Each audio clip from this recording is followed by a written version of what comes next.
what is happening right now is this for me, I bring the experience of prison to the table.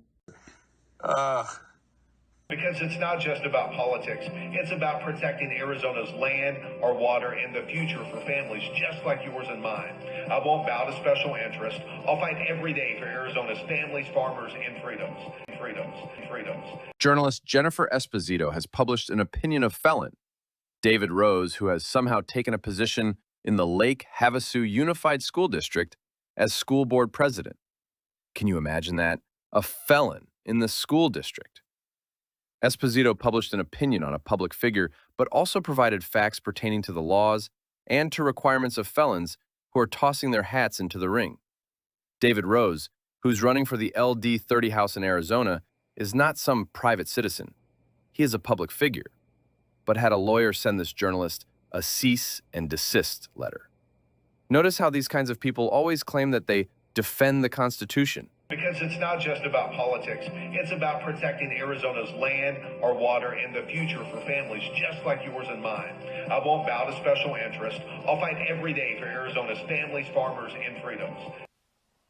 Wow. And that they stand for the freedoms of the United States of America, but do everything they can to shut people up.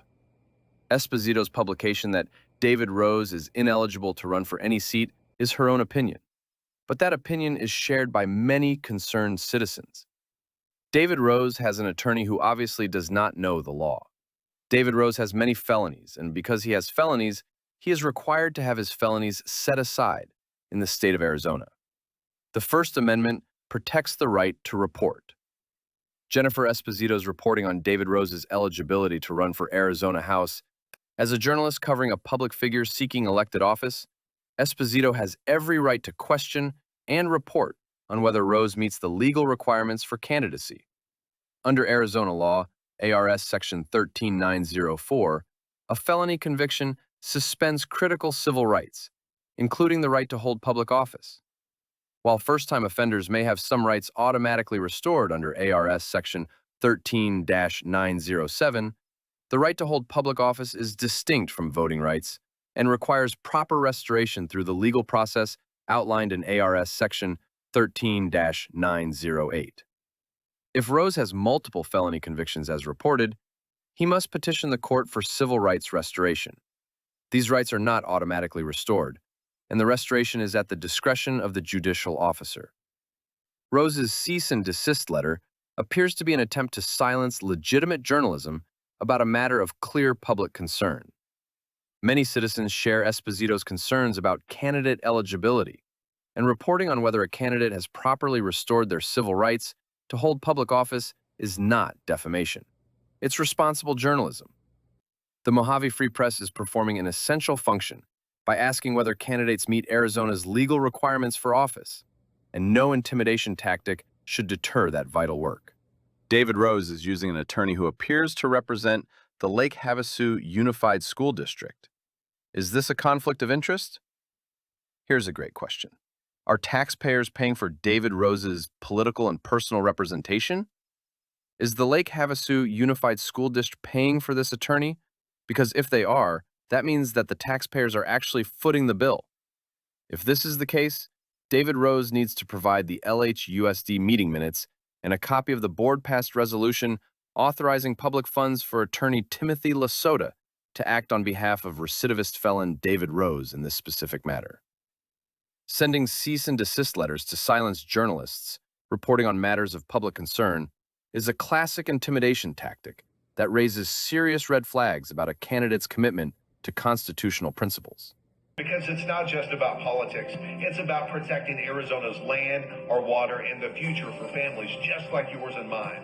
I won't bow to special interest. I'll fight every day for Arizona's families, farmers, and freedoms.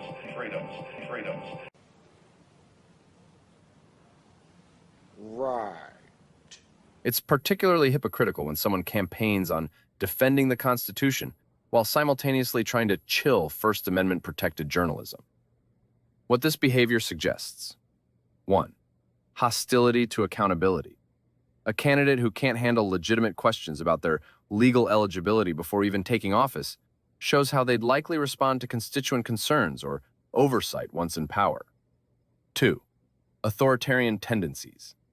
Using legal threats to silence critics is the playbook of those who prefer intimidation over transparency. Voters should ask, if he's willing to bully a journalist now, what would he do with actual governmental power? 3. Fundamental misunderstanding of public service.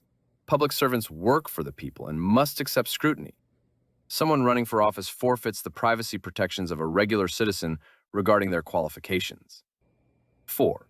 The rules for thee, not for me mentality. Campaigning on freedom while trying to suppress a journalist's freedom to report is the definition of hypocrisy. The real question for voters: do citizens of LD 31 a representative who responds to legitimate questions about his eligibility with legal threats rather than transparent answers? That tells you everything about how he'd govern. I got elected to the school board. I said, hey, look, you've got a lot of work to do. We see the radical left attacking our education system. Story, and this is something that you use in your ministry, correct? Absolutely. Yeah. So I tell this story way more often than people do. What I love, every time that I run for office,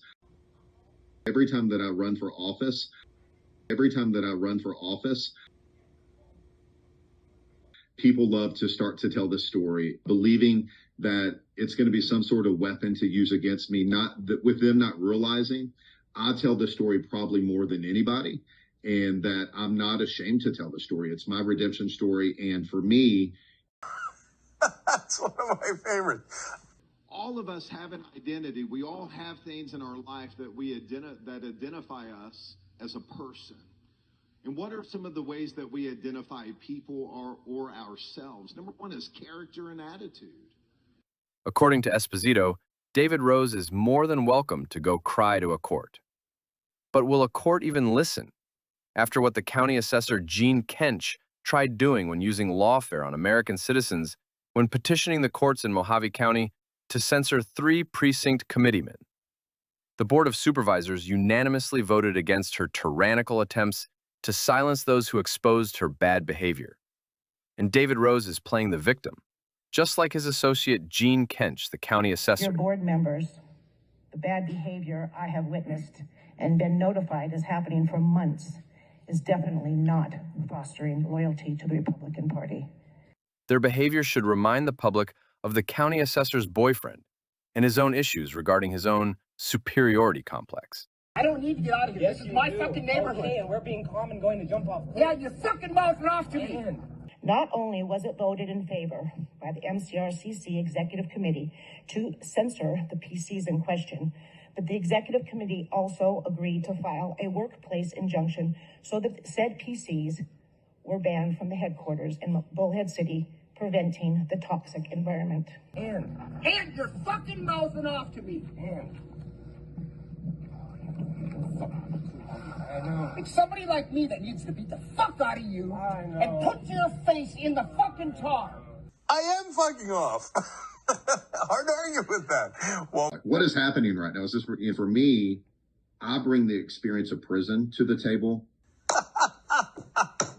Dude, you fuck off. I am fucking off. Hey, fuck you.